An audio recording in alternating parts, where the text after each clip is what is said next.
as to how this came about. But first of all, welcome. The Northern California Viola Society has been doing what we call the Pandemonium sessions since August. And we were thinking of pandemic when we were saying that, so we didn't spell it pandemonium.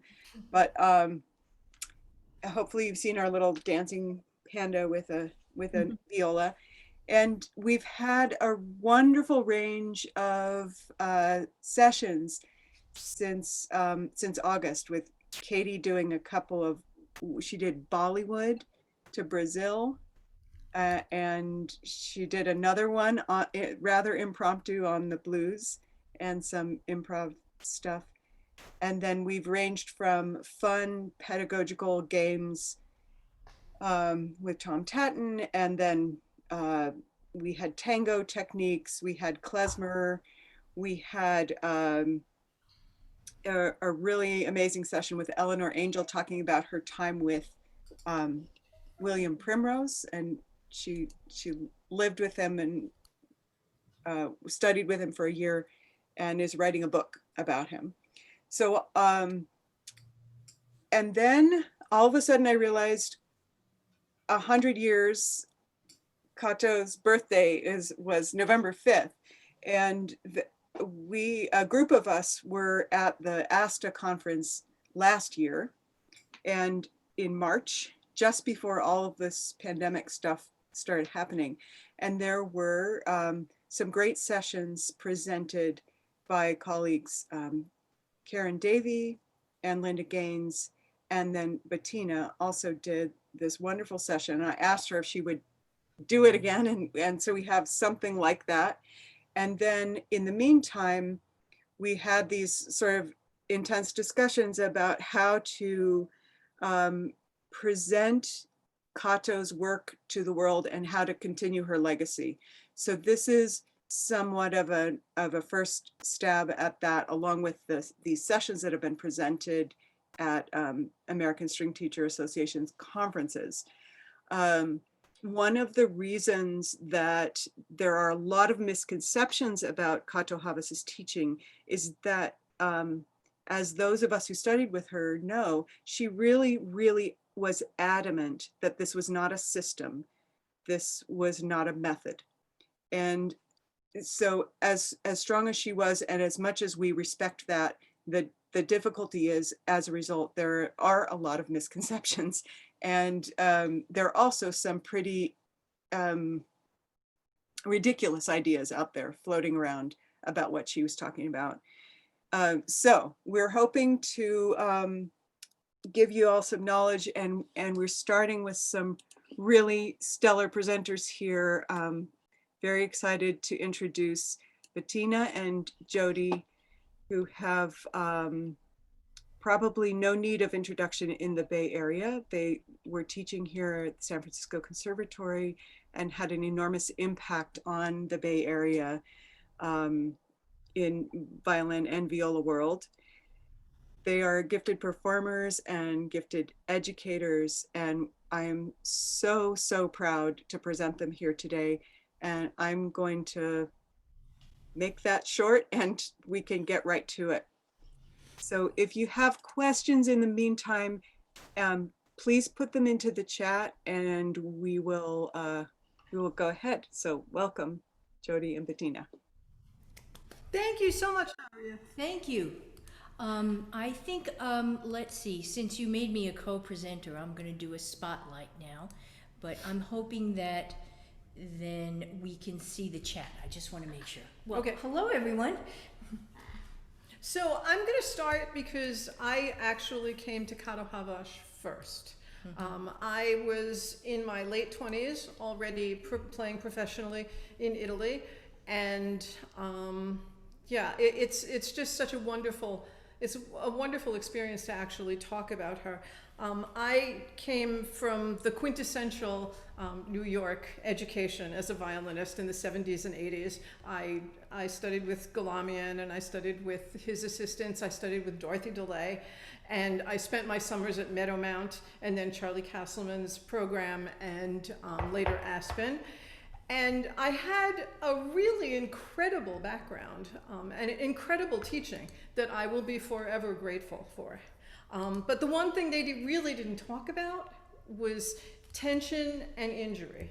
I mean, if you got hurt, you played through the pain. That was basically the bottom line. You must learn to play with pain. You must learn to play with pain. Yes, I can still hear that. Are you dead? No, then you get on stage. But you muscled through, and when you're in your early 20s, you're resilient. As you get a little older, things start happening. So the day after I graduated from Juilliard, I was on the plane to start my new job as co-concertmaster of the Italian Chamber Orchestra I Solisti Veneti. And by the time I got to Kato, I mean, I had a really good career. We were playing almost 200 concerts a year, and I was featured as soloist at most of them. I had a string trio that I was playing with. And that's when the problems began to crop up. I started having pain in this shoulder and in my right shoulder, and I couldn't fix it. I had no idea. I realized with all of that amazing teaching, I had no idea to address these problems. So a friend of mine gave me Kato's book, Stage Fright, and I called up her secretary, since she was in Oxford and I was in Italy, and said, "Can I come?" And I ended up on Kato's doorstep for 7 days of a very intensive 12-lesson course. And I would go to my lessons in the morning, and they would last somewhere between 5 and 6 hours, maybe. And then she would tell me, "Now, you can't practice. You can't practice anything. I want you to go back to your hotel, and I want you to write up your notes in your own words, and I want you to enjoy the countryside." And it was Oxford, it was the Cotswolds, it was just absolutely gorgeous. And I thought to myself, this is crazy. I mean, I paid good money for these lessons. If I can't practice, how am I going to get better? But all right, so I listened to her, and about the third day, it kind of started to dawn on me what she was doing, and that she was actually changing my entire relationship with the violin. She was changing not only the physical relationship to the violin, but my emotional relationship to the violin. And that began to open me up to the original joy and curiosity that I had as a child playing the violin.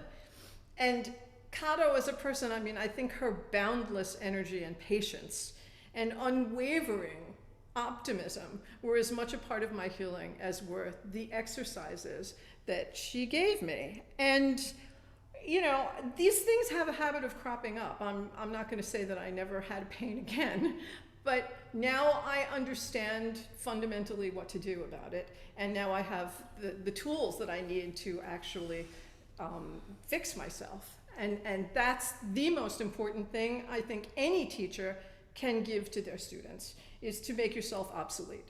So my goal is to have my students walk out of the studio and be able to deal with any problem that's going to come up without me. And that was the greatest gift that Kato gave to me. And consequently, that she gave to my students, because when I started teaching, I saw my students struggling with these same issues, and it was imperative to address this. Really, I couldn't just let them suffer. So I began to formulate, I guess, my own way of integrating what she had taught me with all of the basics that I learned from the great teachers that I studied with Galamian and with DeLay. So I think to start out with, I think that any methodology has to have the essential concept of balance, of physical balance, at its core. Once we have a clear understanding of how these things work, then we can deal with basically any technique. Kato did an enormous amount of singing and miming and clapping. I know David Bose and I always fool around about that. Clap and mime, just clap and mime, and it'll be just fine. But there's something really to be said about that, because she talked about the rhythmic pulse. She talked about the rhythmic pulse flowing through your body. And one of the images she gave, which works so beautifully with little kids, is that you are sitting on a very springy kangaroo's tail. So there's a little kangaroo's tail coming out the end of your spine, and you're just riding on that kangaroo's tail to the rhythm of anything that you're playing. And she would have us clap something. And I think if everybody wants to stand up and experiment just a little bit with this, we could all just kind of stand up in our spaces, just normally, and feel how we relate to, well, I have someone here, so how we relate to each other, well, but how you relate to the space around you, how you would be projecting if you were speaking with someone. And I'm assuming everybody feels pretty good. Now, what I want you to do is take your knees and lock them back and see what happens to your shoulders. I mean, it's kind of hard to demonstrate because I have pants on, but if you really force your knees all the way back and lock your legs, you can even see the way I'm speaking to you. My entire upper body is tight. If you just bend your knees now, I'm betting you feel a little bit happier, right? So just that little bit of springiness can change everything, because what we do is extremely physical. And if you have limited mobility in your shoulders and across your chest, then everything is going to become harder. So this concept of springing, it's not shtick. It's not, oh, I have to gyrate on the stage. It's that you have to be responsive with your entire body to what the music is doing and what you want to project to your audience. Otherwise, everything becomes force, and that's where we get into trouble. I mean, it's the same thing with clapping. If we clapped happy birthday and I said, happy birthday to you, you would think I was crazy. You would run away. But once I start this, then I'm transmitting an emotion, and I'm transmitting a rhythm, and I'm transmitting joy, and that goes to whatever we as performers want to do. So getting back to just mainstream teaching, so again, none of my teachers really talked about tension issues, but they used to say play from your back. And I never understood what that meant. Play from your back. Yeah. I mean, we see the small muscle groups, right? Mm-hmm. And so we focus on that. We focus on slamming our fingers down and gripping the bow and playing really loud. But how can you integrate the concept of playing from the back? One of the things that I do with my students is I use everyday motions. So if I were to say to you, grab the stand or grab the glass of water, where that motion starts is not in your finger. It would be just ridiculous for you to actually try to grab anything with your finger. The fingers do eventually do something, but the motion comes from your back. There's not really anything in real life that we would do with the small muscle groups. So Kato has this really cute way of getting us in touch with our back. She has what she calls the winging exercises. And I think someone's going to talk about this, but I need to touch on it because I just wanted to explain the bow arm. So it's a little difficult not to be there and be able to touch people to actually get you to feel this. But if we put our arms up above our head there, and we kind of reach for the ceiling, and then slowly come down into this position, there should be a place where this feels completely weightless, and these shoulder hinges can open this way and that way. Kato used to say it's like taking a can of oil and putting it inside the joints, so that this motion is completely without any kind of effort, actually. It's like a branch blowing in the wind. Do you have a way to actually feel that? If it helps at all, it's what I tell my students also, if they feel like they're in water and the water is about to here, kind of nice water wave. Water wings. Yes. So that because, Bettina's gonna go into all this, but the static kind of arm stuff, without any motion in the shoulder, we kind of try and avoid that in playing, right? So what I find helps is feeling as if there's water just about to here, just about to your armpits, And since we're in Miami, nice warm water. Yes. Yeah, nice warm water, and you're floating there. Yeah. There's also, you can create a little bit of tension by holding your arm, pressing sort of isometrically against your arm, releasing that, and then just feeling how you float. It's also a way to put yourself in touch with your back, because your back then is suspending your arm. And this, she said, was the absolute basics of playing the violin, which I was like, huh? How am I going to play Paganini? And you do that with your students, right? I do. Here. Should we show them what you do? Because it's really cool. Yeah. You press against me. Okay. So you press Here I am. Yes. You press against. Press. Mm-hmm. And now Okay. just release. And now just float. And it works. It works. It works. It works. You can do that against a wall, and your arms, the beginning of the motion, it just floats. And if you can keep that floatiness, this is completely open. So then she had 10 little motions she would do, flip-flops. So we would start, the first motion is going to be down, and then the second motion is this way, and we're going to do 10 little motions. So we have 1, 2, 3, 4, 5, 6, 7, 8, and 9, and then we're just going to flip-flop our left hand out.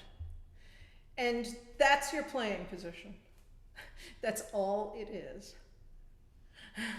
Everything moves back and forth, and if we did this well, this should be incredibly loose. Again, in that hinge, this motion right here, I make my students think of it like when you drive and you check your mirrors all the time. You should be checking this, because if we could all actually try lifting our shoulders like this, you can't do that anymore. That motion completely disappears. And of course, this is what we do, right? So if this is completely released, then doing anything on the violin, you should be able to oscillate this just very gently so that these two shoulders are completely free. Now, that goes then to the bow. So it goes directly to the bow. So Kato would divide the bow into 2 sections. This is my good bow, so I'm going to be careful with this. So the lower half of the bow is shorter and heavier, and that correlates directly to our upper arm, which she used to call the shoulder hinge, right? And the green light, she used to call it for some reason. Can't remember why now. And the other end of the bow, the lighter, longer part, is the forearm. And this really simplifies everything, because you're either going to play at the point or you're going to play at the frog. So you're either going to use your shoulder or you're going to open your elbow. And those are your 2 options. So we would have, for a long bow, for 4 beats, we would have the shoulder opening for 2 beats, 1, 2, and this is the brilliance, like someone tapped the outside edge of your elbow, would come forward. And this, for those of us who have students who go around the corner this way, this ensures that the shoulder is released and is participating. It doesn't actually initiate. The elbow initiates, but just like a chicken wing, everything opens in line this way. So for long bows, we have 2 beats in the shoulder, 2 beats in the elbow. Now, the up bow is quite interesting, because for Kato Havas, the shoulder opens first, and then the elbow comes in. And that shoulder opening is the motion that you would use to open a door. And what I love about that is it puts you in contact with the biggest muscle group. And by the way, your back, if we take it all the way back there, at the weakest point in the bow. And it translates into an enormous amount of power at the tip and control, because the whole arm is controlling where the bow is. Not your fingers, not your thumb, you're not squeezing up. And for me, that was revelatory. That changed everything. So the Kato Havas bow arm is 2 beats, 2 beats, 2 beats open, 2 beats closed. And then she would do 3 beats, which would be 2 beats in the shoulder, because she always gave the most time to the largest muscle group. So we would have 1, 2, 3, 1, 2, 3. Yeah, does that make a little bit of sense? So it's 1, 2, 3, and you got to be really sure that this is open, and then 1, 2, 3. If you have any questions, put them in the chat. And then 2 beats would be 1, 2, 1, 2, which is just really swinging. The faster it gets, the more it swings. 1, 2, 1, 2, and then big ones. So it would be shoulder elbow, shoulder elbow, shoulder elbow, shoulder elbow. And this is fabulous for any kind of any kind of chord passage or very dynamic things that you want to do. You're really pulling from your shoulder, and the entire arm is working, and the hand is just reacting. The hand does nothing. The hand is like the end of the paintbrush, or like how singers use their tongue. You would never want to project with your tongue. You would project with your diaphragm, right? And the tongue is something that makes enunciation. The same thing with the fingers. The fingers make collé and détaché and martelé and all of that. So everything comes from the arm. So if you're playing spiccato, for her, it came from just those.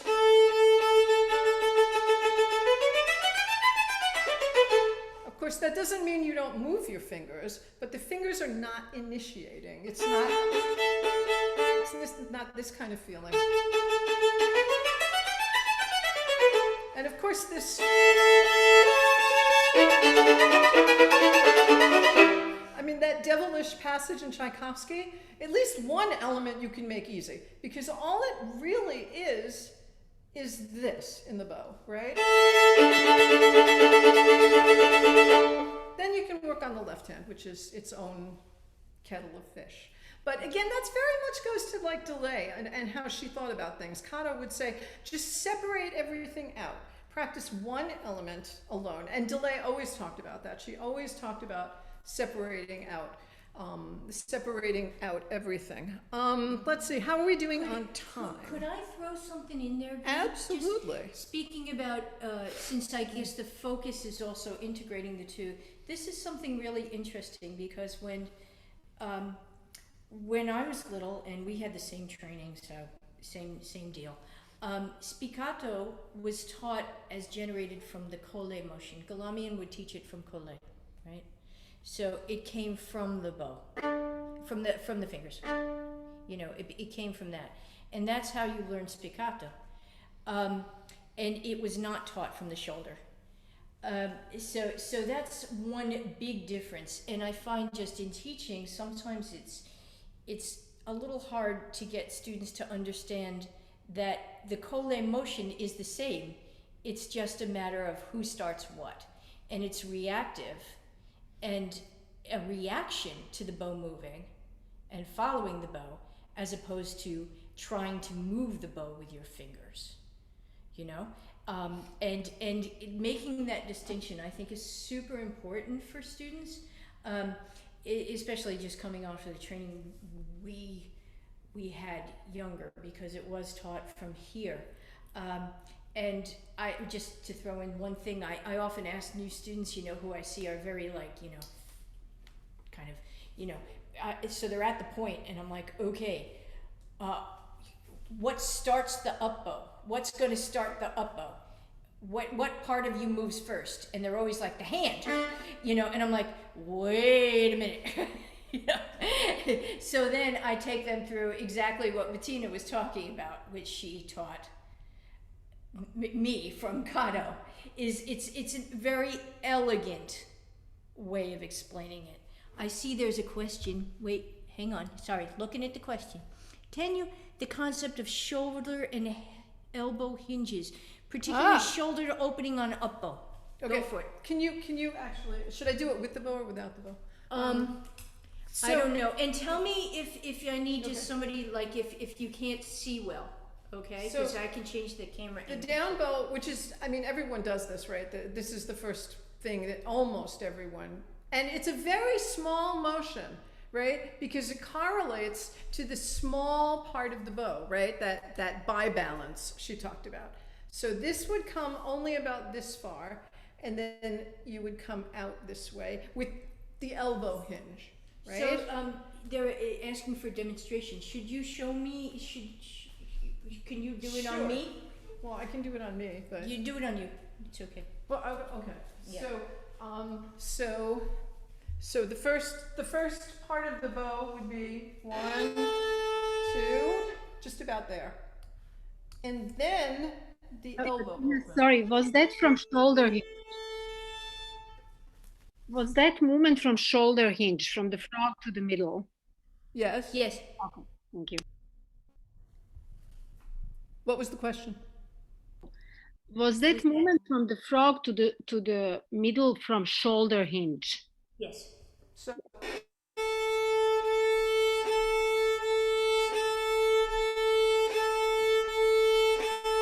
So that would be Yeah. about as far as one would go. Yeah. If Bettina, with your back to the camera. So if you put your hand here on your student, you can actually feel right here. The scapula, I believe it is. You know, maybe if you so it's.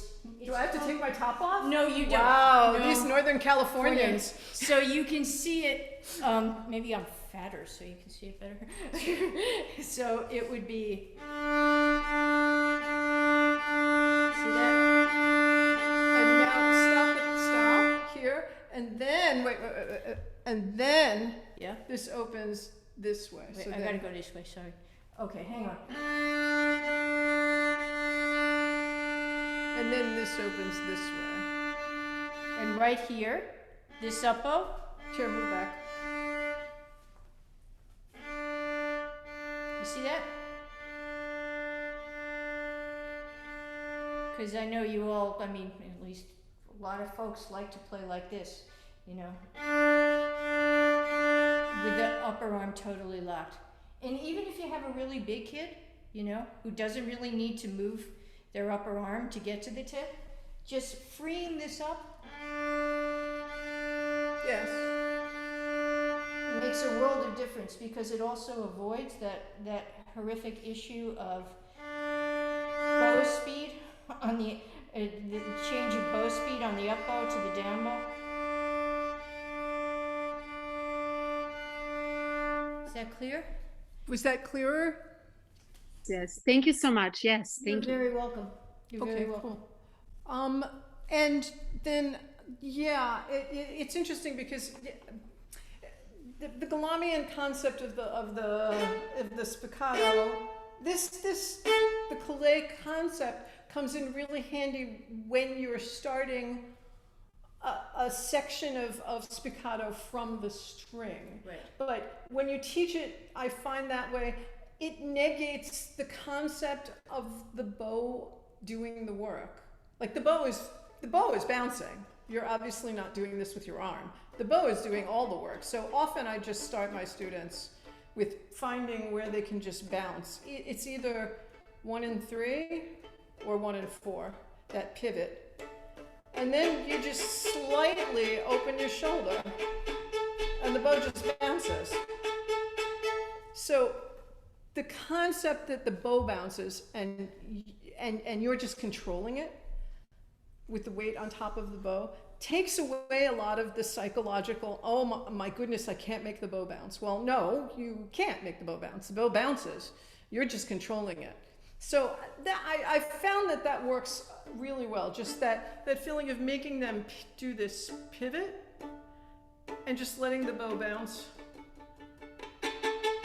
And then just slight little motions. And they keep the fingers are then free to really do whatever they want. And actually, if you want to do this is the objective. The objective is to be free in the fingers. Where'd my camera go? Right? The objective is to be free in the fingers. So if we all stand there and only move our wrist and fingers, I'm going to say that this is going to be able to be sustained for about a minute. And then you're going to get really tired. And if you actually swing from the elbow joint or the shoulder joint, and the fingers are just reacting, this I could do all day. Mm-hmm. People would think I was crazy, but I could do it all day. So it's actually a much better, much more healthy motion. So it's 8:31. I just wanted to talk 2 seconds about how long is we're like an hour, right? More or less. Are we right? Somebody tell us. Yeah, an hour is good. We had a request to have both of you do a whole entire down bow and up bow. I can do that. She's a violist. It's a viola society. No viola jokes. Man, do you see what I have to put up with, guys? I mean, it's like. So you want me to do a whole down bow and a whole up bow? So 4 beats, nice and slow. Oy vey. Oy, God. Here,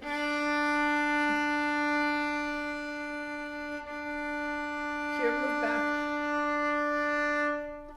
Move back a little. Try it one more time. Initiating here, right here in the shoulder, which is actually not just this, the shoulder. Anybody who's, sorry for vegetarians, anyone who's like cooked a chicken wing, you realize it's all connected. This part is part of your arm, huh? So it's all the same. So it begins back there. Now, as Bettina Well, I think said, she just wants to see it. Okay. So let's just.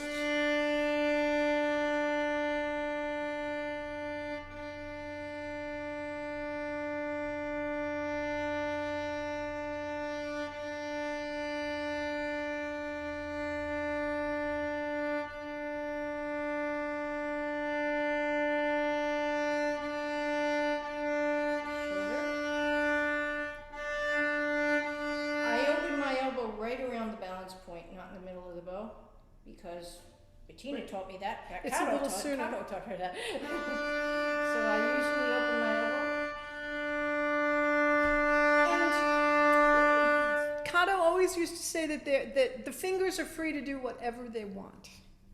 So there is a point, if you experiment with this motion coming in, there is a point at which the weight is going to shift. The weight is going to be a little pronated at the tip. And the weight is going to shift to the back of the hand, and you need to allow that to happen. Fun tip for students. Fun tip. If you have a student who does that and the bow bounces and all that stuff, have them stop and take most of the fingers off the bow, okay? Because if their balance point is incorrect, you know what I mean? Like if their arm is too low or they're this away or any of that stuff. So have them stop and feel that, because you see the deal is the bow's resting on the viola. You're not holding the bow at any point, which I know Bettina's going to get to. I gave you a preview. No, that's fine. It's the no hold bow hold. So basically the viola is holding the bow. I am really not holding the bow. Obviously if I let it go it will fall, but I mean I'm not doing anything to the bow to hold it. The viola's holding the bow.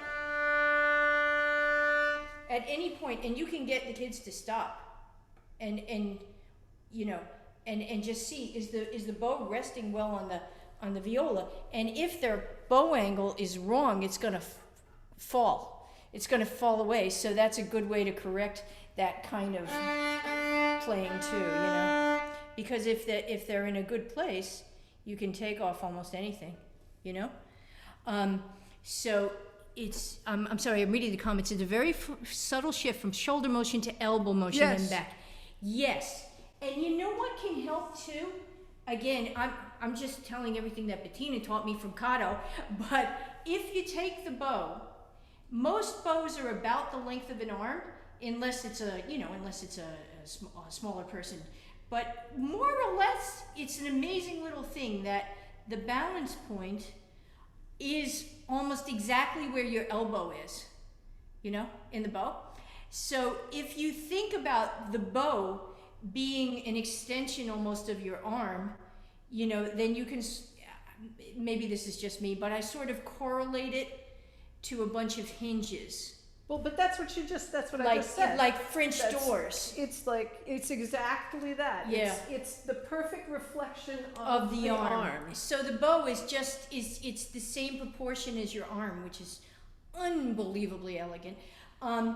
And different, because we all grew up with the little piece of tape, like In the middle. in the middle, which was somewhere out here. What's that about? And Yeah. So the hinges really help. I also use for my students a little example of French doors opening. So hinge, hinge, hinge, and so in order for the doors are the bow, and so when the hinges open and close, they stay on the track and then don't come off the track. Hang on, I'm reading the comments here. Thumb, the right right thumb. Thumb I meant. Say who what? Sorry? What about the thumb? I was just, You- yeah, just saying that people might like to know about the thumb link being so pivotal, especially as your hand shifts weight through the stroke.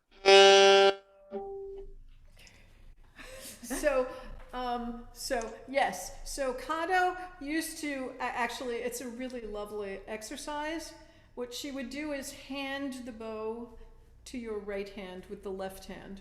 Also, because she said the left hand commands. So the left hand gives the right hand the bow.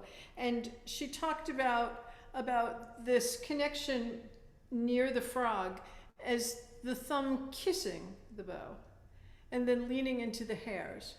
And the leaning into the hairs, you can see, I haven't had a rehair in a really long time. You can see how dirty that is because I lean in all the time to my hairs. The thumb link is the only part of your body that is actually in contact with the thing that makes the sound, with the thing that makes the violin vibrate. It's the only thing that's in contact with the hair. So this leaning in gives an incredible sense of stability to the bow and releases the rest of the hand. So for me, so she would do this. She would say 1, and then take your left hand away and make sure that this muscle here was not gripping, so that you're feeling in balance, so that you can almost drop the bow. And after you did that 3 or 4 times, then she would take that and she would put her finger up here and just turn it over. And that's your bow. That's your bow grip. The no bow hold. And that's all you needed to know. And it's really amazing how it looks, how it works with kids. And the hairs are always facing you. And going back to that, where the hairs are away first, then you No. turn. Oh, you don't do that. but you can turn it away. For kids who don't like to come near the hair, you can turn it away and just show them sort of, I hate to use the word wedge, but I can't think of a better word right now. But that feeling of the thumb hitting the hair and the stick gives an enormous amount of support. So, and she also said, never do this, never hover, because again, in that moment you have to engage your thumb. And what you want to do is not engage your thumb. You want to reinforce the fact that the violin is actually holding up the bow. This is also a great way to students who have a problem with flexibility in their hand, and also collé. Because if you, sometimes they push it sideways right? And so if you actually hang on to the bow, you can bring it up and down. And they can see the hairs moving up and down. And if they just practice that on their own, visually, they can see what their hand does, and they can get that feeling of freedom in their fingers. So cool. And then the last thing I should give you time. The last thing I wanted to talk about, though, that I really wanted to get into a little bit is the Galamian concept of martelé. Yeah. Because it used to be that there were Galamian videos on YouTube. They've disappeared. I'm not sure if it's some kind of copyright. I don't know what happened to them. But you would see him demonstrating, and the man had an incredible bow arm, and he was so relaxed, and it was so released, and he did everything Kato says to do. I mean, he opened his shoulder, he opened his elbow, and it was so relaxed. And there's an entire school of people now who teach like martelé like this way. I see. And the stroke stops because the student is still engaged in the string and stops their bow with all of their muscles. So combining that with Kato Havas, so if you establish the concept of the collé, just that feeling first, so it's a momentary pinch, and actually Galamian used to say pinch release. I don't know what happened to the release in the translation. Nobody seems to want to release it anymore. But just that momentary pinch, and combine that with Kato Havas's concept of just opening your elbow really quickly. And then when they get to the end of it, I have them play around with their fingers so that they're completely released. So this is out of the bow, and this is in the bow. And in the bow is with the entire arm, not just first finger to thumb. And this is really important to establish out of the bow, because you can't articulate if you don't come out. If the weight is not out of the bow, you can't re-articulate the next stroke. Therefore, that happens. So if your here is released, and then you engage for a moment, and then that elbow hinge just closes really quickly. And kind of a lot of talking to the various parts. So you can have, I used to talk to myself, well, I still talk to myself, but that's another story. But the concept of just telling your arm to stop. So stop. So the motion just ends. Stop. And everything is suspended from the back. And that becomes a very dynamic, free stroke that you can use to project sound. And then that goes directly into détaché, which is just modified martelé. So you don't stop your arm, you just release the pressure.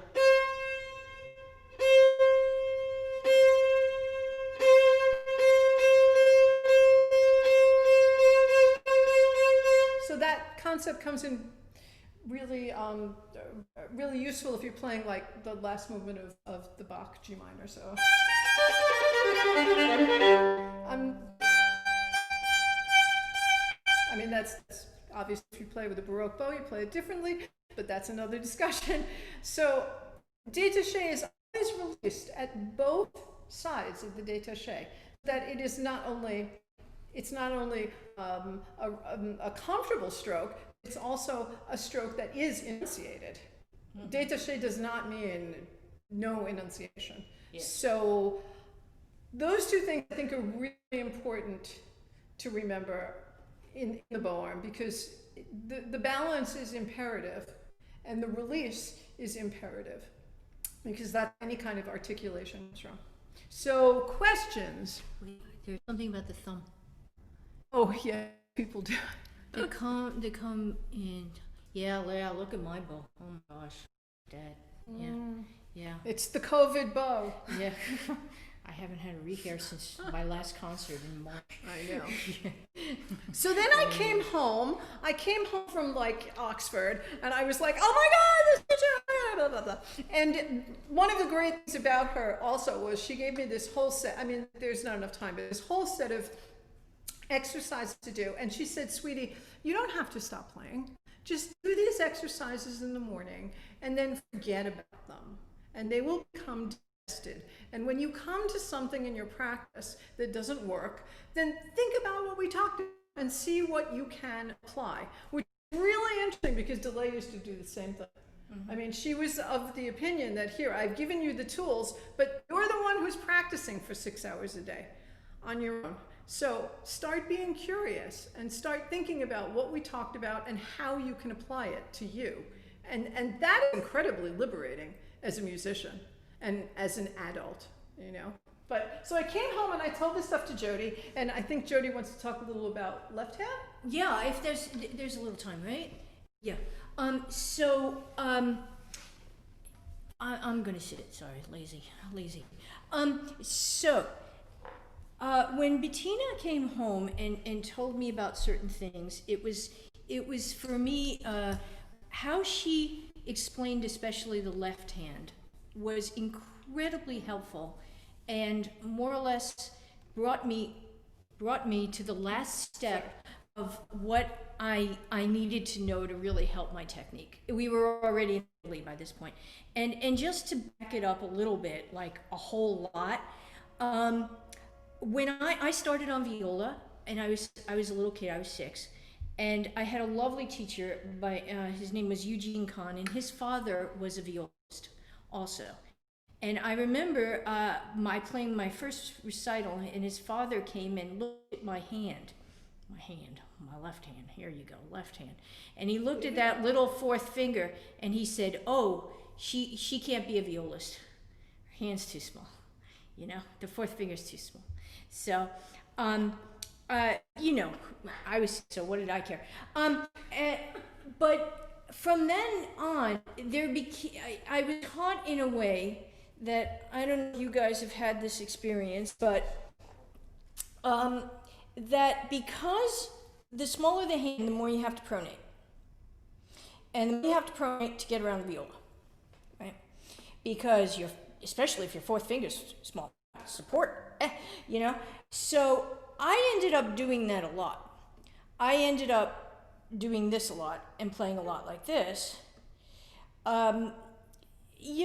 Medium tight, let's call it. But as I got older and the repertory got harder, I found that because of this kind of feeling of hyperpronation, let's call it, my fourth finger ended up coming up a lot like this, unlike the other fingers, unlike that, you know. And when I was a kid, you know, especially in around 17, 18 years old, when I was playing a lot of, you know, pretty heavy duty rap and doing competitions and stuff, this muscle right here was huge, because I was lifting my fourth finger exclusively from like that. So, long story short, I won't go into the whole story of Jodi, but I ended up a summer studying with Miss DeLay, who addressed this a little bit with me. And then for my last year at school said, "You know, honey, I think you should study with William Lincer," which was interesting because I was with Paul Doctor, and, you know, I hadn't thought of going to Mr. Lincer. But Mr. Lincer, actually, it was the best thing that ever happened to me, because he gave me all of these exercises to teach me how to lift my fourth finger well. You know, to use this knuckle right here as opposed to just that. So that began helping build up, you know, both muscles that work for this, you know, in there too. And that was really cool, but by then we were both in Italy playing with this orchestra, doing a lot of hard solo stuff and, you know, whatever. Bettina was, you know, playing her stuff, but I had to play because it was Italian orchestra. I was playing things like Rolla and Panini Grand Sonata and, you know, lots of choppy stuff. And it was okay. It wasn't great. So Bettina came home from her discussion with Kato, and she taught me something that, as silly as it seems, just sort of changed my life, which was that instead of doing this to help the fourth finger, even though I knew how to lift it well, yeah, all I had to do was this. And for those of you, who studied with Kato, I believe she calls this the giving hand.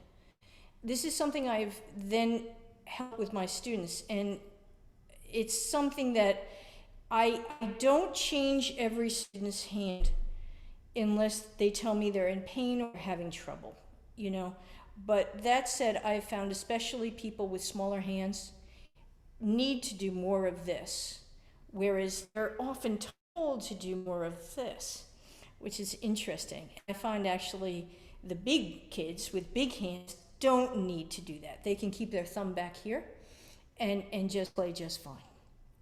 So it's sort of like my whole life I was told to do something that was the opposite of what was good for me. So what this is just a little swing. I'm exaggerating for the camera. But, when you're playing and going to the fourth finger, if you have a thumb that's flexible and mobile and can swing, and I'm going to show you this from the other side too. Sorry, excuse my back. Sorry. You see? So, and what I do is I keep my hand for double stops, my thumb somewhere in the middle. The important thing is that this right here always feels like if you cook steak, medium rare. Okay? Nothing more than medium rare. All right? It creates also a really easy vibrato motion, like super easy, So that for me was super revelatory. I give my students, so there are 2 exercises that are quite specific, okay? The one exercise is for these kids, okay? And I do 2 things. Kreutzer 9.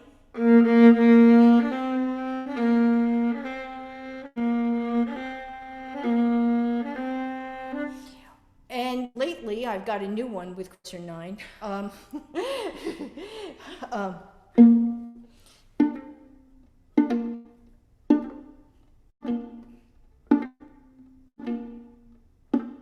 Now, sometimes with kids, they just can't do it. Like they'll say, "Oh, I'm having something happen here," a little.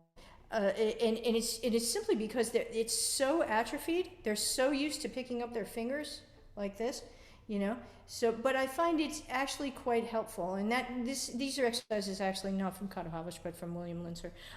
And then just straight triplets.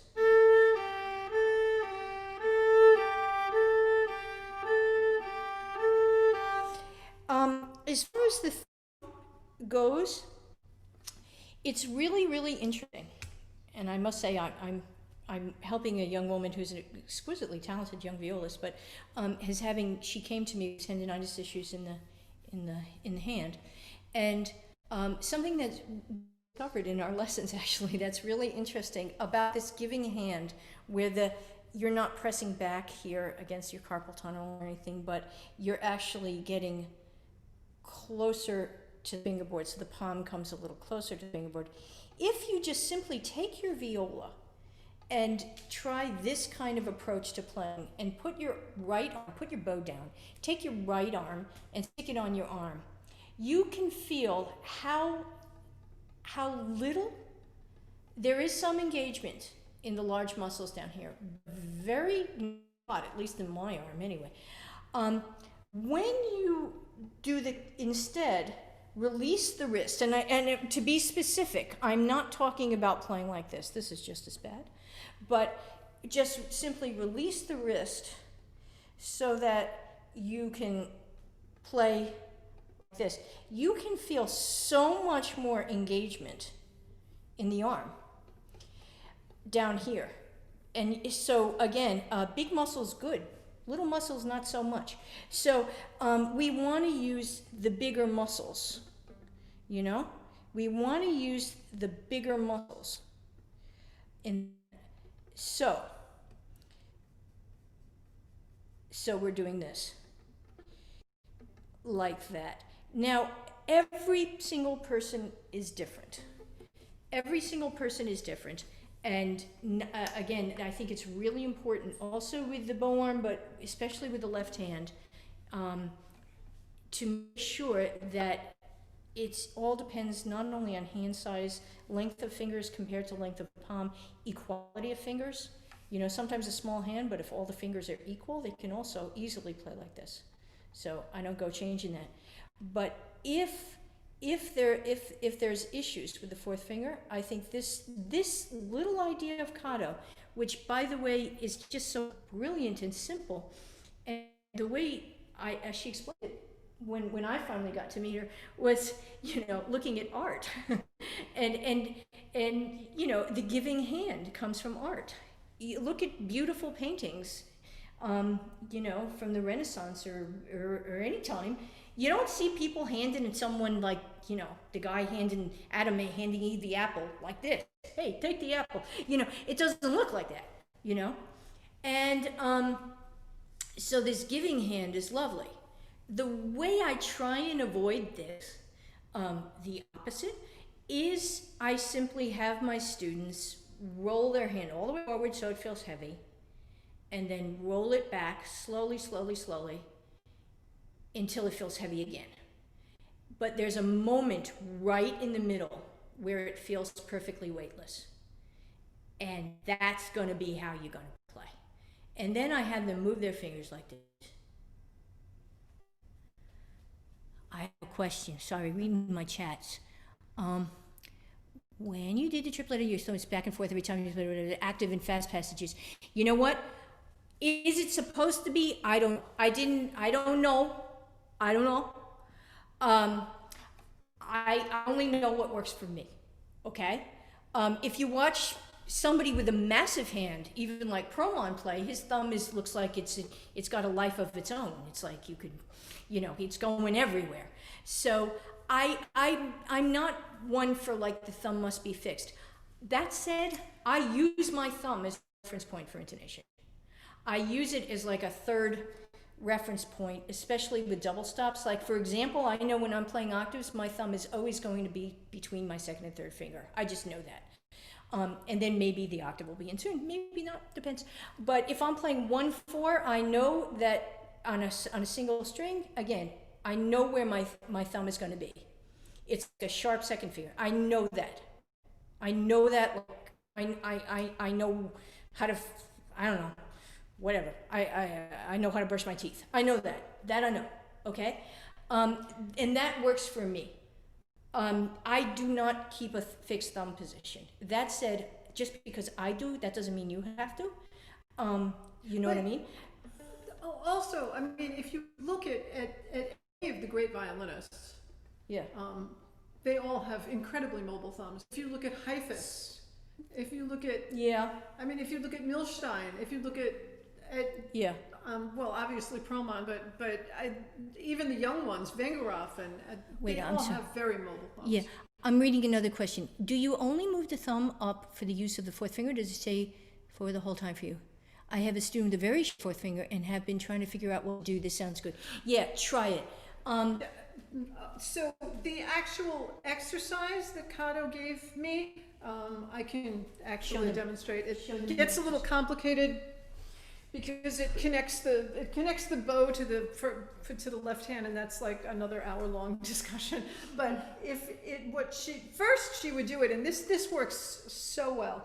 First, she would have the student hold the violin like a guitar, and so that you can look down at the strings and see exactly how much cuddling you need to like press the string down, which is a great way for a reality check to see how much. And then, so we would play A, B, and she always sang. So B, C, and she talked about swinging the fingers from the knuckles.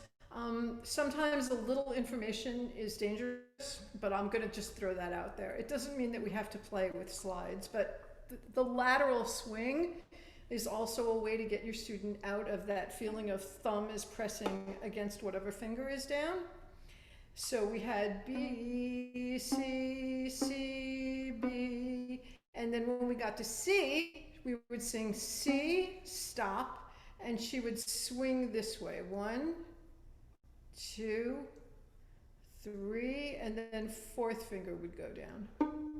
Oh, it's sharp. See, I made your hand bigger. And then as things move back, the thumb comes back.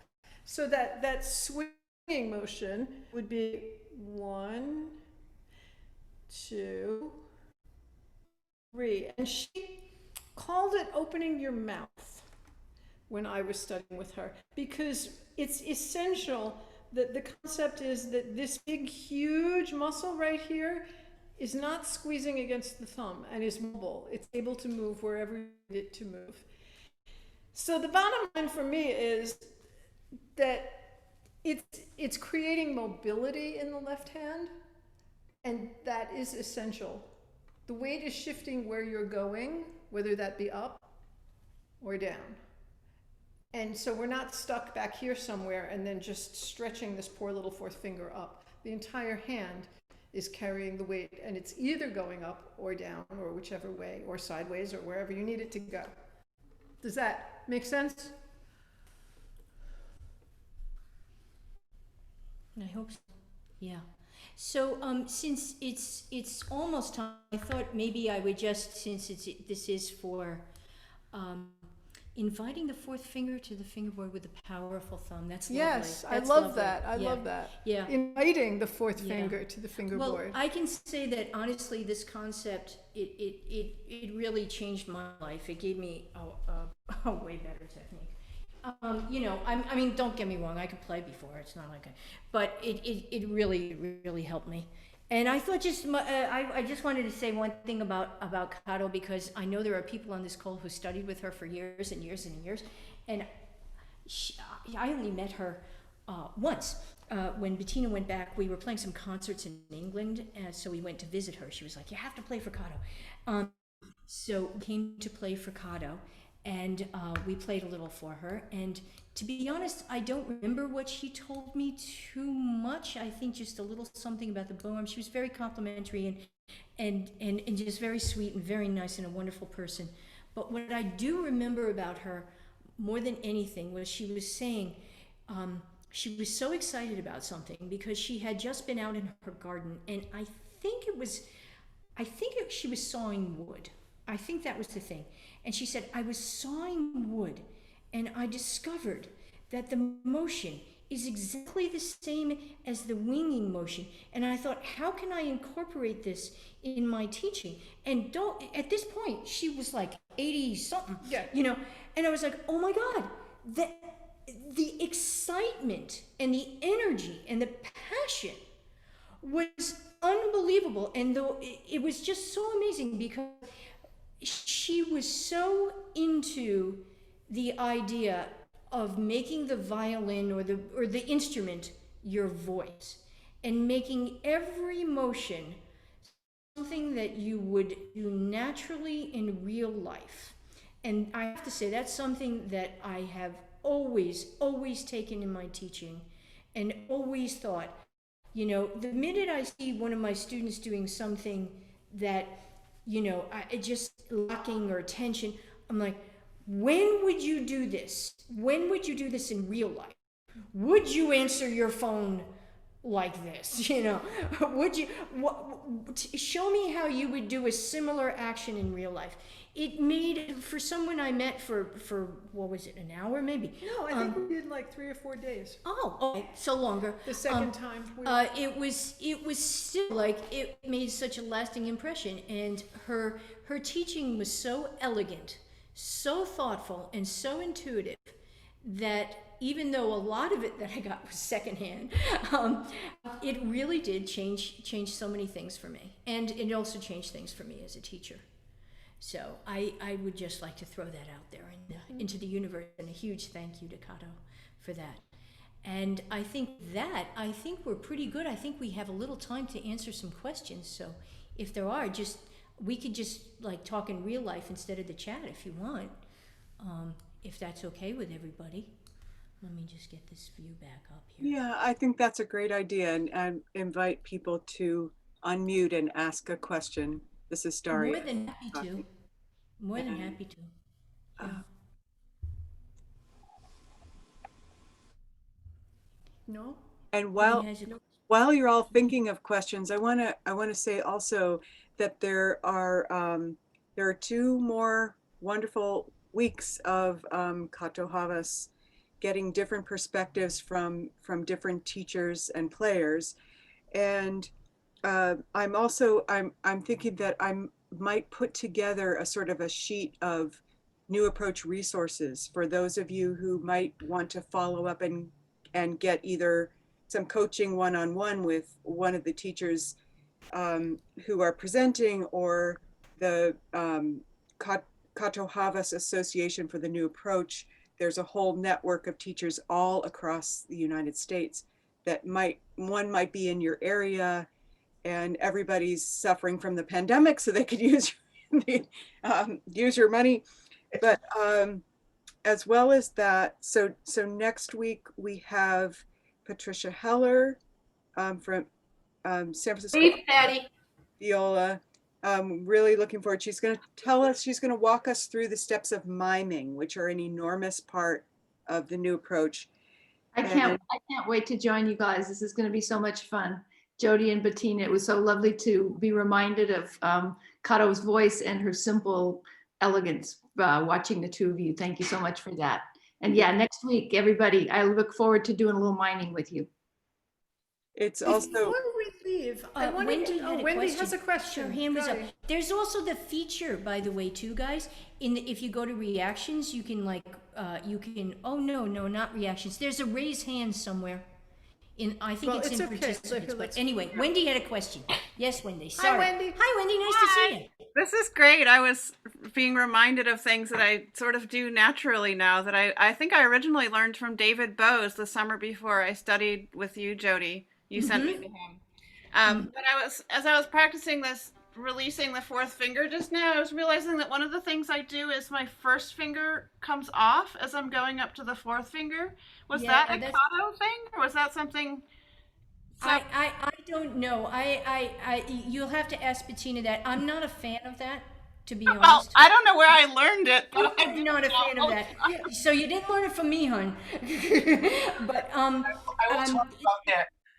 I think there's one little danger with that is this thing, and it's happening because of this thing. Because the hand goes whoops like that a little bit. So my feeling about it is just that you're just kind of going the other way just a little too much. That's bringing the first. I also think it depends. It depends on what you're stretching. Okay, so there are things where if I need to, I can actually allow my 1st finger to move that way. But I think your hand, as I remember, is actually big enough that perhaps, because as Jodi says, you're coming a little bit too much this way. Like, I don't think you need that much unless you're doing some tense on the viola. No, I think I was probably over demonstrating just now. I was just noticing that when I go for the 4th finger, my 1st finger comes off as a habit. Well, look, I tell you, Wendy, this is like totally not, this is just me. But what I kind of insist on with myself is that I like to think in intervals in the hand, and simple things for simple folks. Which is totally Kato. Oh, it is? It's totally Kato? It's totally Kato. All right, the so intervals fine. in the hand. Great, so fine, it's Kato. Great, take it away from me, Bettina. I thought of this. Violas have so little. So I just think, look, what am I playing? Chances are, unless I'm playing something really complicated, it's going to be a half step, it's going to be a whole step. And once in a while, woohoo, it's going to be an augmented second. I mean, between the fingers, right? Yeah? I mean, once in a while, it's going to be farther. So what I like to do, even if the 1st finger comes up, I don't like to lose this feeling of whatever the tetrachord is, if you would. Do you know what I mean? So if I'm playing E flat major, right? If I'm playing an E flat major, then I'm going to keep on these two strings, unless something amazing happens, like an accidental or a modulation. I'm going to have a whole step between my first finger and a whole step between my second finger, first and second, a whole step between my second and third, and a half step between 3 and 4, right? And that's going to be the same for also the A string. So by doing this, I'm eliminating that in my brain. And I don't want to be thinking about every note. I want to be thinking about the hand frame that I'm in and the key I'm in. You know what I mean? So everything, it has the shape. Now, am I pressing down the string? No. But I'm keeping the shape. So that it's ready to drop. So at any point in time, I can I can just drop my fingers and I already have a frame of what's coming in my hand. So I'm immediately eliminating 50% of the information I need to know, because I know the difference, I know the space between the notes, and I don't have to think about each note, and then I try and get it even more. Then it comes like a tetrachord of tonal music, you know what I mean? So that's why I'm not a fan of this. Okay, that said, if it makes you feel good and you play in tune, which you do, you're fine. I just watch out a little bit for this. Okay, Yeah. Just don't go into that too much. Okay. Thank you. Harry has Harry, his hand Harry. raised. Where's Yeah. Harry? There's Harry. Yes, Oh, hello. hi, Harry. Nice to see you. One and a half things of I'm just learning about Collet and the fingers of the right hand opening up and back. So I'm still having trouble connecting that with what you said, that really the motion comes from the shoulder. Well, in that instance, it doesn't. In that instance, it is just the fingers moving. Yeah. There are moments when just the fingers move, and that is exclusively fingers. But to be clear, the Collet motion is taught like this, and you can teach yourself this by the way, just pulling and pushing your bow, like that, and then doing it this way, or on a pencil or whatever. But we learn it that way. But I would say that no stroke is actually made that way, Huh. So it's like those diction exercises like actors do, like stuff like that, You don't really speak like that. You need your diaphragm. You need that, but you practice it through Collet. So I would say to separate what you're doing is a learning process. You're learning a very specific motion that will give you good articulation. But in real life, that motion is always coupled with moving the bow, right? So the bow is moved from one of the big hinges. Okay? That said, we must practice Collet. If you want the Galamian bowline, I guess, Right. you have to practice Collet. So it's practiced isolating everything else. Much like in the gym. I don't know. You want to work on a specific muscle group. You're not going to lift a suitcase, but you go to the gym a bit, so you get your biceps really nice. It's the same thing, but in real life, you're going to lift from your knees. Okay? So the Collet motion is learned, at least in the classic sense, just by doing this with the hand. However, in real life and playing, this is not something you're just going to be doing and just doing this. Because as Bettina said, you're going to get really tired really quickly. Well, the great thing about doing it the way actually Kato talked about it and doing it this way is that the bow is completely in balance. So you don't need to engage your thumb to hold the bow. Once you turn it this way, then you have to engage your thumb, and then it gets tiring. But when it's up and down and you're in balance, this is very freeing. So before you turn it over onto the string, you should practice it just vertically. Yeah. In a place where the bow is just a part of your arm. Right. And you can help yourself by pulling the bow down with your left hand, Yeah. pulling the bow down and pushing the bow up. And watch the hairs. If the hairs turn, you're not doing it right, okay? I Jodi, hope that helps. can I ask you an unrelated question? Of course. Are you continuing anything like you had in San Francisco with the Viola project? Yeah, well, we're in Miami now. So Right. we're at the Frost School. We had a viola project last year. Yeah, we did. We did. With COVID, it's a little tricky right now. Yeah. We were going to do another one, but to be honest, I mean, we're doing a lot of stuff right now. I'm doing we're coaching a duo class online. So kids are recording things. There's a lot of technology that we have to wrap our heads around right now. So, Right. but next year we will for sure. But yeah, we had an epic viola project last year, and the pieces were good. We have good composers. These kids down here are really good. So it's cool. It's very cool. Yeah. Next year we'll start again. Promise. I mean, the kids, and the funny thing is, the kids.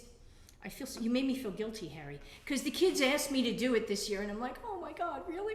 So they really wanted to do one. I don't know. These kids are they may just come up with like 10 new viola pieces, to be honest. I was like, sure, but you have to do it. But so we'll see in January what happens. I didn't do any pairings though this year with violas and composers, but yeah, I'm still doing it. Yep. Yeah, and there were some really good pieces. Thank you. Sure. Nice to see you. Any other questions? You are so generous with your time. I'm feeling guilty to ask questions. No, it's no problem. It's okay. No problem. Who was that, by the way? Where was Diana, Oh. it's me here. Hi. Hi. So when you did the bow, when you placed the bow on your left arm, was the frog in the shoulder? Yes. Okay. Yeah, that's kind of important because the frog has more or less, I mean the bow is more or less the same proportion as our arm. Like, heavy, short, lighter, long. Mm-hmm. And it's like the bow is just like that because heavy and long, Right. Yeah. And my second question would be about left hand. Yes. The Kato is talking about not pressing down fully. Can you talk a little bit about that, like that cushion of air that she's talking about?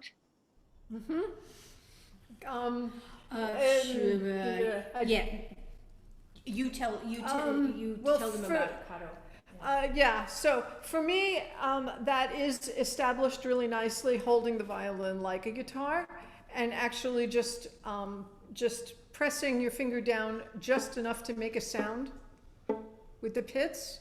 And then when you go beyond that, it changes sound. So if you can establish that this way, and then again, it's a feeling of sponginess. And so if you're playing something espressivo, that concept of that channel of air underneath and the sensitization of your pads is what makes the actual espressivo concept in the left hand. If you're playing bone on wood, there's a completely different sound to that. And bone on wood often comes in handy when you're doing really fast passages. I mean, if you watch Heifetz videos, he has two hand frames. He has one for playing soft because he has really skinny fingers, and he has espressivo, and then he has one for playing really fast passages, which is different. And I think the concept of keeping that sense of air under the string is really cool in fast passages because you can then use the string as a little trampoline and you can bounce off of it. Delay often used to talk about how things are up and not down. You don't get stuck into the fingerboard, you drop and you release immediately. So there's that drop and release. And so there's the one concept of that cushion underneath that gives us that yummy, gorgeous, chocolatey sound in espressivo playing. And then there's that concept of air, which is actually helping us articulate in fast passages. Yeah. Does that make sense? Yeah. Handy dandy, some little helpful hints with this. I do a couple things with my students to get them that to feel that. I do this. Here, Bettina, I'll do it with you, okay? Here. Do you want me to play? No. Okay. No, not at all. Do this. Thank you. Now move your fingers up as fast as you can, just up and down like little pistons. There you go. Great. Okay. All right. So then I do this, and I say, okay, don't change anything, okay? Don't change anything. All right. Keep going. Yeah. So I get them to feel this springiness like this without the instrument. It's all very helpful just to get them a feeling of release. The other thing I do with them is I have them put their, pre-COVID, put their hands on mine when I'm playing. So like, let's say, I don't know, what, pick a note. Just play a scale. Here, put your finger on my first finger. And my first finger is vibrating like it feels like a finger massage. Then if I do this, now put your finger on my finger, nothing's happening. And the sound totally changes. You know? So I get that to experience that. I get them to feel that. You know, what it feels like to not press. So, you know, I don't know, I'm a violist, so what do we, yeah.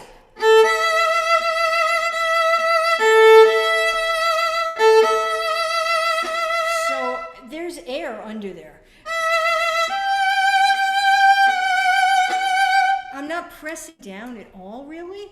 I'm just not pressing, you know, and I have them put their hands on my hand, again, pre-COVID, and they can feel the vibrations going through my hands.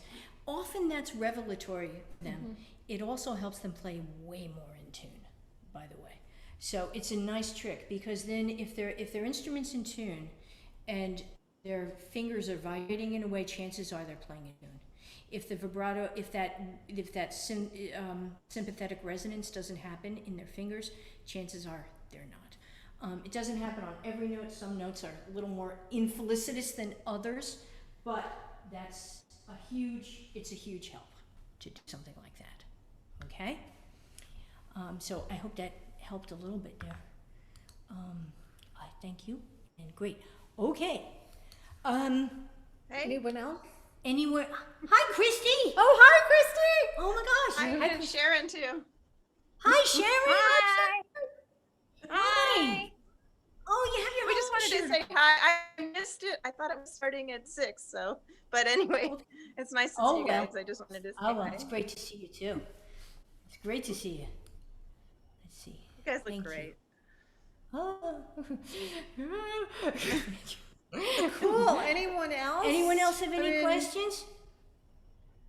Well, it's just great to see you all. Yes. Thank you guys so much.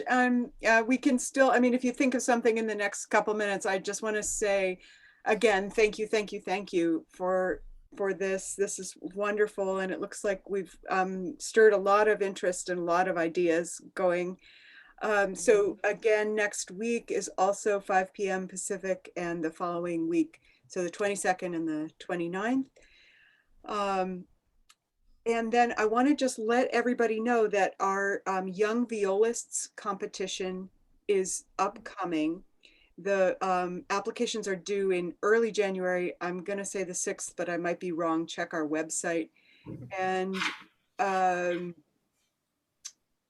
5th. In order to make that happen, it's the 5th. Okay, the 5th is the deadline. Thank you. And in order to make that happen, we are, as usual, starting fundraising drive at this point in the year. So those of you who are on our email lists will get this, but we hope that you'll contribute. I mean, this is a complicated year to be doing this, but we're just going to go ahead and do it online, and yeah, it'll be great. And at the same time, we've received over 73 compositions for solo viola of about 3 minutes. And we're going to start reviewing them, and maybe we'll send some to Jodi, and try to cull them down and find our finalists. And then that piece the final piece, the winner, will go as an assignment to the young violists who are our finalists. So we pick them in, the finalists are chosen in late January. We give them, boom, our winning composition. And then when they are in the finals, we have them perform that as well as the pieces that they used for the. I remember that. I remember Yeah. that. That's great. So we're, yeah, I mean, we don't have enormous expenses. We have, you know, a small budget. We're all volunteers in this organization, but if you would just join us, that would be super. And it's like $20. And maybe Katie, can you type the norcalviola.org in the chat or something? That would be super. And please come back again. We love to have you, even if you're not a member.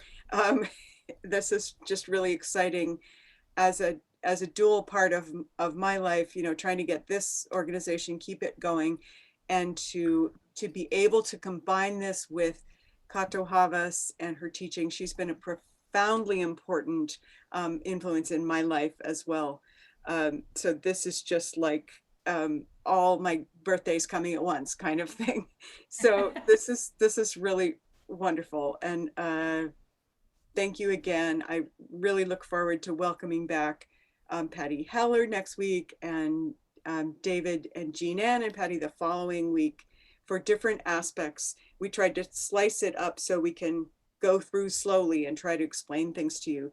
But the very best way to learn is to work one-on-one with somebody, because there are so many ways that this can be misconstrued. I've seen many bow arms that go like,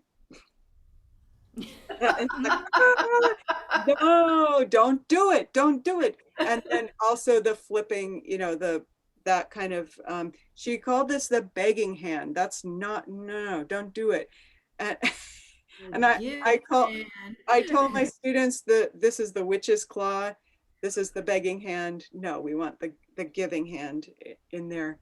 So Well, I think fundamentally the really amazing thing about the Kato Havas method is that you fundamentally don't have to change your basic technique, but you can utilize all of the concepts and integrate them in whatever you're doing to make things easier and more and function better. So I think that's such a great thing.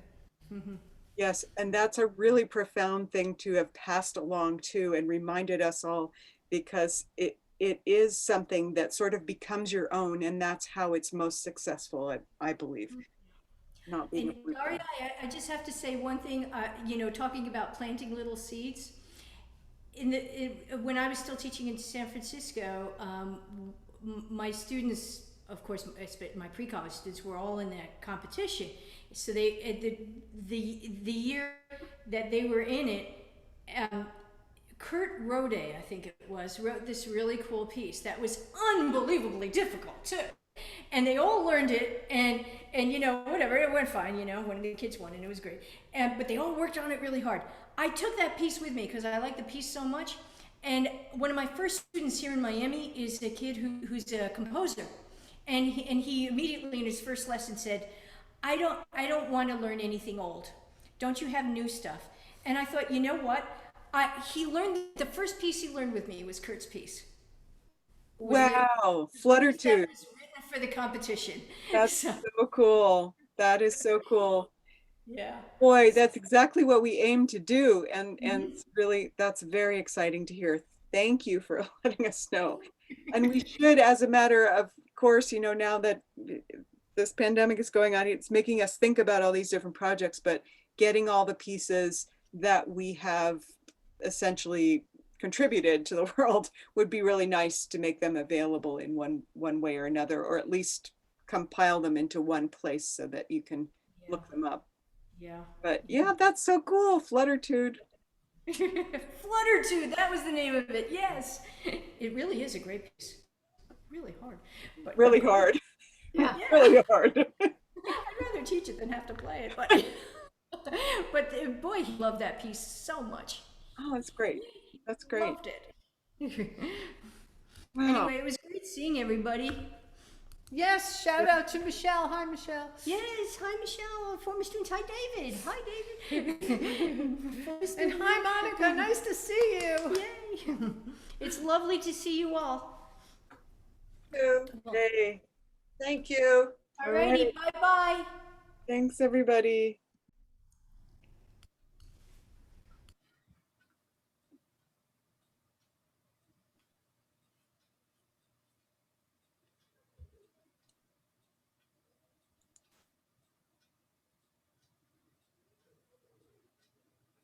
Oh, did I remember all the announcements? I think so.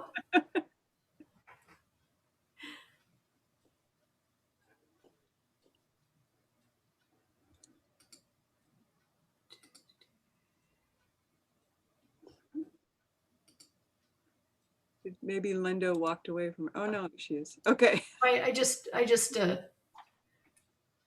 Did you eject her? okay, stop recording.